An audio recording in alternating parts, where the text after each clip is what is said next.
আমি খুব ভালোবাসি,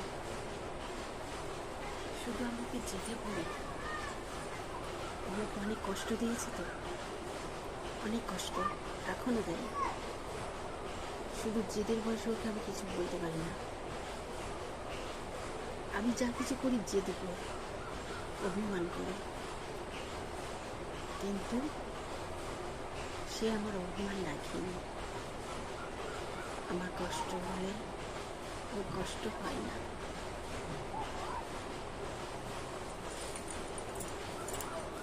আমার দুঃখ হলে ওর দুঃখ লাগে না। বাড়িতে দুজন ছিল। আজ আমি তোমাদের কিছু খুলে দেখাবো না, কিছুই করবো না। আমি শুধু কিছু বিষয়ে তোমাদের সাথে শেয়ার করব।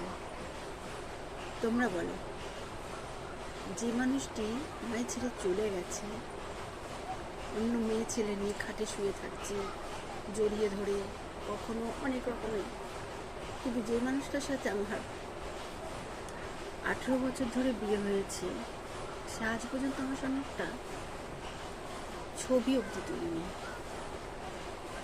ঠিক আছে, একটা ছবি অবধি তোলে না সে।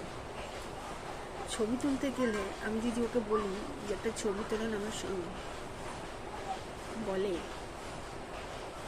আমি যদি ছবি তুলি ও রাগ করবে, ও ঝগড়া করবে। তাহলে ওই সব কিছু আমি কিছু না। খুব কষ্ট হয়েছে না, আমার ছেলেটা যদি না থাকতো, আমি এই অপমানের হাত থেকে মুক্তি দিয়ে যেতাম।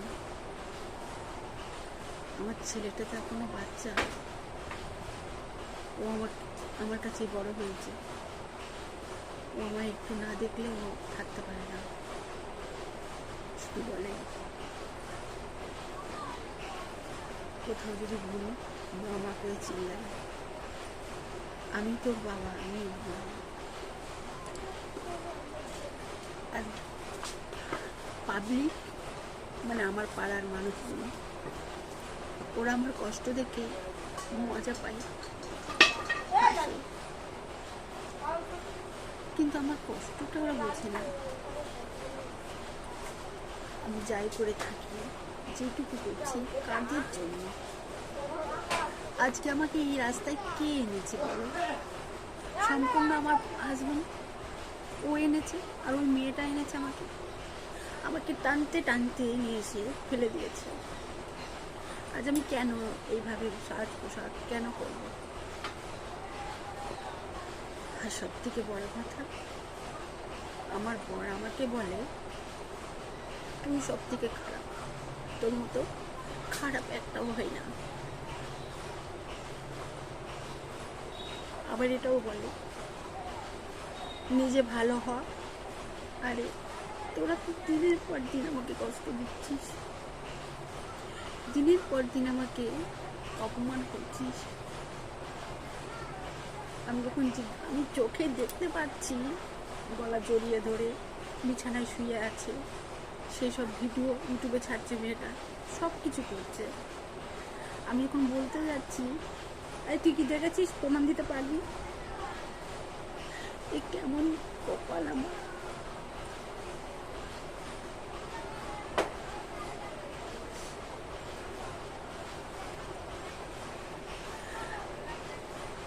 সবই আমার কপাল। ওই মেয়েটা আমার পাড়ার মানুষজনের সঙ্গে হাত মিলিয়ে আমাকে হ্যারাস করছে।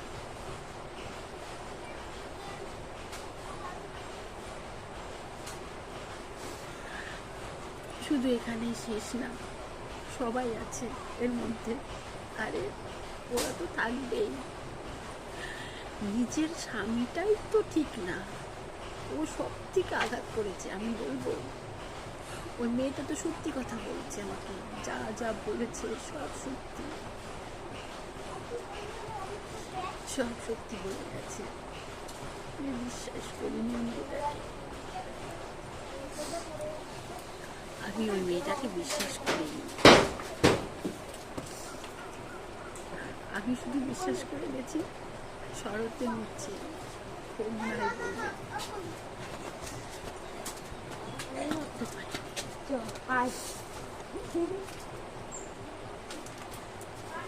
ও সবসময় বলে গেছে এই প্রমাণ দিতে পারবে।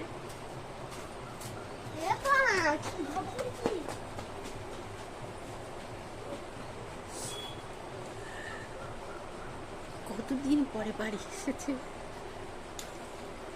আমার এমন পোড়া কপাল, আমি একটু জোরে কাঁদতে পারি না।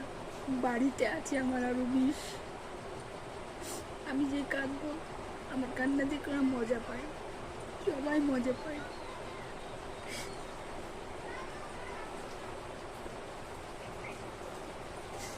কষ্ট এখানে হয়। আজকে আমার জন্য কে দায়ী? আমি দায়ী বলো, তোমরা বলো গাইস, আমি দায়ী? আমি না, আমার বর দায়ী। আর ওই মেয়েটা, যে মেয়েটা আমার সব কিছু ছাড়কার করে দিয়েছে, আমার সংসার থেকে কিনে নিয়েছে, আমার স্বামীকে অবধি কিনে নিয়েছে। এমন মানুষের ওরা জানে আমি কিছু করতে পারবো না। এই পৃথিবীতে আমার কেউ নেই, কেউ না। আমার বাপের বাড়ির মানুষ নেই, আমার মা নেই, বাবা নেই, কেউ নেই। শুধু ভেবেছিলাম বরটা হয়তো আমার পাশে আছে। ও সব থেকে শত্রু আমার, ওটা সব থেকে পরম শত্রু আমার। ওই মেয়েটা তো বলে দিচ্ছে সব সত্যি কথা। আর ওর কাছে জানতে চেয়েছি 1000 বার, আমাকে বলেনি। বলে কি, বলতে গেলে শুধু মারে। ওই কোথায় খারাপ বলো তো গাইস?